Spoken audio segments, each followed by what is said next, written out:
साथियों, आप सभी का रमेश रुलेल यूट्यूब चैनल पर बहुत हार्दिक स्वागत है। बीएसटीसी बीएड विवाद एनसीटी 28 जून 2018 नोटिफिकेशन को लेकर के आज सुप्रीम कोर्ट में सुनवाई हुई। लगभग 1 घंटे तक सुनवाई चली। उसके बाद कई बिंदुओं को लेकर के काफ़ी भ्रामक सूचनाएं फैल रही हैं। क्या राजस्थान हाईकोर्ट के जजमेंट पर स्टे सुप्रीम कोर्ट ने दिया या नहीं? इसी के साथ में रीट लेवल 1 पर क्या सुप्रीम कोर्ट ने स्टे दे दिया या नहीं? क्या रीट लेवल 1 की ज्वाइनिंग राजस्थान सरकार कर सकती है या नहीं कर सकती? ये सबसे बड़ी जो मन में डाउट चल रहा है, काफ़ी लोगों के कॉल और मैसेज आए हैं, वो भी मैं पूरे विस्तार से बताऊंगा।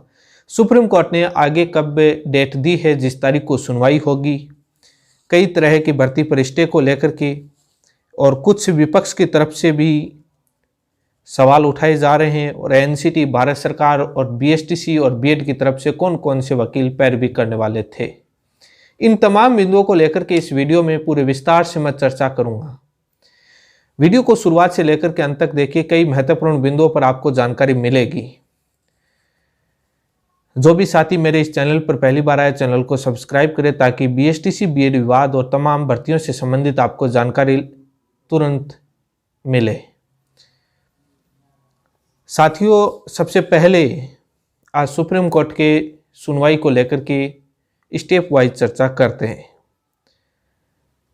राजस्थान सरकार की तरफ से senior advocate AAG doctor Manish Kumar Singhvi और उनके AOR राजस्थान सरकार की तरफ से सुप्रीम कोर्ट में पैरवी की। बीएसटीसी संघर्ष समिति, बीएसटीसी छात्रों की तरफ से super senior advocate Kapil Sibal ji और मीनाक्षी अरोड़ा जी सुप्रीम कोर्ट में पैरवी की। इसी के साथ में राजस्थान हाईकोर्ट के एडवोकेट विज्ञान शाह जी, सुप्रीम कोर्ट के 2 एडवोकेट AOR साहब अमित अग्रवाल जी और पुनीत जैन जी ने भी पैरवी की। और इसी के साथ में बीएड की तरफ से बताया जाए तो उनकी तरफ से जो सीनियर एडवोकेट सुंदरम जी थे। एनसीटी और भारत सरकार की तरफ से AOR साहब थे, उनके भी वकील थे, भारत सरकार और एनसीटी की तरफ से भी। और वहाँ पर बहुत बड़ी लगभग 1 घंटे तक बहस चली। सबसे पहले मैं राजस्थान हाईकोर्ट के जजमेंट पर बात करूं तो राजस्थान हाईकोर्ट के जजमेंट पर स्टे देने से सुप्रीम कोर्ट ने साफ साफ इनकार कर दिया है। एनसीटी और भारत सरकार को राजस्थान हाईकोर्ट के जजमेंट पर स्टे नहीं मिला है। दैट मीन्स राजस्थान हाईकोर्ट का जजमेंट बरकरार है, वो लागू स्थिति में है। इसका मतलब राजस्थान हाईकोर्ट के जजमेंट पर कोई भी स्टे नहीं मिला है। एनसीटी और भारत सरकार को किसी भी प्रकार की राहत नहीं मिली। कई लोग हाईकोर्ट पर कई तरह की टिप्पणियां की थी, क्या आज भी वो सुप्रीम कोर्ट पर टिप्पणी करेंगे जो स्टे नहीं मिला है? उनसे सवाल है मेरा। राजस्थान हाईकोर्ट ने बहुत शानदार रिपोर्टेबल जजमेंट दिया है, लेकिन नेक्स्ट डेट की बात की जाए, सुप्रीम कोर्ट ने 6 हफ्ते बाद नॉन मिसकलेनियस डे पर सुनवाई करेगा। दैट मीन्स मंगलवार, बुधवार और गुरुवार को सुनवाई करेगा 6 हफ्ते बाद। फिक्स डेट डिसाइड नहीं करी है। जो अभी जो स्टेटस आ रहा है वो कंप्यूटर जनरेटेड डेट आ रही है। सुप्रीम कोर्ट ने 6 हफ्ते बाद का ऑर्डर में लिखा है, 6 हफ्ते बाद सुनवाई करेगा। लेकिन सबसे बड़ा सवाल, जो डाउट सभी लोगों के बीच में आ रहा है कि रीट लेवल 1 वालों को ज्वाइनिंग क्या राजस्थान सरकार दे सकती है या नहीं? क्या रीट भर्ती पर सुप्रीम कोर्ट ने स्टे दिया है? मैं सबसे पहले आप सभी को बताना चाहूँगा, सुप्रीम कोर्ट ने रीट भर्ती पर स्टे देने से साफ साफ इनकार कर दिया है। कहा कि भर्ती पर स्टे नहीं देंगे। इस पर मैं कई और महत्वपूर्ण बिंदु है जहां पर मुझे चर्चा करनी चाहिए, वो मैं जरूर चर्चा करूंगा। कई और बिंदु हैं। बीएसटीसी की कितनी % जीत हुई है उस पर भी मैं चर्चा करूंगा। रीट लेवल 1 पर स्टे देने से इनकार किया। बीएड वालों के, चाहे याचिकाकर्ता हो चाहे कोई भी हो, किसी के भी शिक्षक भर्ती के लेवल 1 के फॉर्म भरवाने से इनकार कर दिया है। तो बाद में क्या आदेश दिया है? सुप्रीम कोर्ट ने कहा कि हम किसी का फॉर्म नहीं भरवाएंगे बीएड का जो बीएसटीसी की जो लेवल 1 की जो नियुक्तियां हैं वो हमारे कोर्ट के इस याचिका के अधीन होंगी। अब कई लोगों के मैसेज और सवाल आ रहे हैं कि ये कोर्ट के अधीन का क्या मामला है। राजस्थान सरकार ज्वाइनिंग दे सकती है। कोर्ट के अधीन के मामले को सीधी और साधारण सी भाषा में समझाएं और समझें अपन तो ये है कि यदि सुप्रीम कोर्ट से आगे आने वाली सुनवाई में कभी भी बीएसटीसी यदि हार जाती है और एनसीटी का नोटिफिकेशन लागू हो जाता है तो बाद में नई मेरिट बनेगी। जो लोग आज ज्वाइनिंग ले लेंगे वो लोग वापस भी हट सकते हैं नौकरी से। कई लोगों के मन में शंका होगी कि कौन हटा सकता है, सुप्रीम कोर्ट से बड़ा कोई नहीं है। वहाँ से यदि सुप्रीम कोर्ट ने आपको हटा दिया तो उसके बाद आप उससे आगे कहीं भी नहीं जा सकते। इसलिए बीएसटीसी संघर्ष समिति को और मजबूत करना जरूरी है। ये राजस्थान हाईकोर्ट के जजमेंट पर स्टे नहीं देना और बीएड के फॉर्म नहीं भरवाना ये राजस्थान की ही जीत नहीं, ये भारत देश के तमाम राज्यों की जीत है। पंजाब हो, पश्चिम बंगाल हो, हिमाचल हो, बिहार हो, तमाम राज्यों के छात्रों की जीत है। तमाम राज्य के छात्रों की जीत है। राजस्थान के साथियों को कई राज्यों से सहयोग मिला, पंजाब से भी साथ मिला है, पश्चिम बंगाल से भी आर्थिक सहायता हुई है, पंजाब से भी हुई है। लेकिन इस लड़ाई को सुप्रीम कोर्ट में सबसे मजबूती तरीके से सुपर सीनियर एडवोकेट के साथ अकेले राजस्थान ने लड़ाई लड़ी है। हाँ, पंजाब और पश्चिम बंगाल ने सहयोग किया है, लेकिन अभी ये लड़ाई खत्म नहीं हुई है। अभी ये लड़ाई आगे और लड़नी पड़ेगी।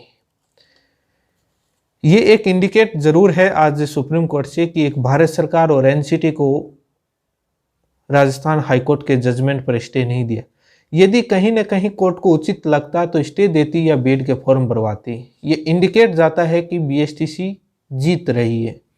लेकिन यदि आपका वकील आगे की सुनवाई में ढंग से कोई पक्ष रखने वाला नहीं हुआ, वहाँ पर कोर्ट में मजबूत पैरवी करने वाला और आर्गुमेंट करने वाले सुपर सीनियर एडवोकेट चाहें, यदि आगे नहीं हुए तो पक्ष कमज़ोर हो जाएगा। लेकिन आज का जो पक्ष है वो बहुत शानदार मजबूत रहा और बहुत ही अच्छे तरीके से काउंटर तरीके से बीएसटीसी के वकीलों ने जवाब जो दिया। और वैसे आप विपक्ष का भी एक वीडियो सुनोगे तो उसमें वो स्वयं कह रहे हैं कि बीएड की तो याचिका खारिज हो रही थी। हालांकि ये एनसीटी की याचिका खारिज नहीं हो रही थी। एनसीटी मुख्य वहाँ पर अपनी एसएलपी के तौर पर पिटिशनर है, लेकिन एक विपक्ष सवाल कर रहा है कि कपिल सिब्बल जो सीनियर एडवोकेट हैं वो राज्य सरकार की तरफ से थे। बीएसटीसी वालों से पूछा जाए, वो पूछ रहे हैं। राजस्थान सरकार की तरफ से AAG senior advocate doctor Manish Kumar Singh भी थे, जो पीछे के ऑर्डर हुए हैं वहाँ पर देख सकते हैं। कपिल सिब्बल जी राजस्थान सरकार के सुप्रीम कोर्ट में एजी या एएजी नहीं है, एएजी नहीं है। और जब कोर्ट का ऑर्डर आएगा तो उसमें देख लीजिए कपिल सिब्बल जी बीएसटीसी छात्रों की तरफ से पैरवी की है। ये एकमात्र गुमराह करने का है। वो सभी जानते हैं क्या चीज़ें हैं। मैं उनको नसीहत दूंगा कि सुप्रीम कोर्ट के एक बार ऑर्डर पढ़ लें, उसमें कौन किसकी तरफ से था। मीडिया में भी चल रहा है कि राजस्थान सरकार से किसने पैरवी की। यदि कपिल सिब्बल जी राजस्थान सरकार की तरफ से करते तो मीडिया में उनका नाम आता। ये गुमराह कर रहे हैं। लेकिन साथियों, मैं आपको एक बात बताना चाहूँगा। हमारी तरफ से एक ही टारगेट था कि किसी भी तरीके से सुप्रीम कोर्ट में यह आदेश ना हो कि राजस्थान हाईकोर्ट के ऊपर जजमेंट पर स्टे मिल जाए या बाद में बीएड के पिटिशनर या किसी को भी फॉर्म भरने का आदेश मिल जाए। ये दो काम हम मजबूती से काम किया। ये दो काम किसी भी हाल और सूरत में हम नहीं होने देंगे। जो हमने ये दो काम नहीं होने दिए। एक तो बीएड के पिटिशनर हो चाहे किसी का फॉर्म भरने का, दूसरा राजस्थान हाईकोर्ट के जजमेंट पर स्टे का। ये दो काम नहीं होने देंगे। राजस्थान हाईकोर्ट के जजमेंट का स्टे का इसलिए कि ये पूरे भारत का मामला है, तमाम राज्य राजस्थान के ऊपर नजर लगा करके बैठे हैं, उनको भी राहत देनी है। ये दो काम हमारे मुख्य टारगेट पर थे। यदि हम हाईकोर्ट में यदि ये टाइम पास नहीं करते, समय नहीं लेते, बहाने नहीं लगाते, तो हम इनको एग्जाम ही नहीं देने देते, आज इतनी बड़ी समस्या नहीं आती। लेकिन उनको फॉर्म भरने हमने नहीं दिया है।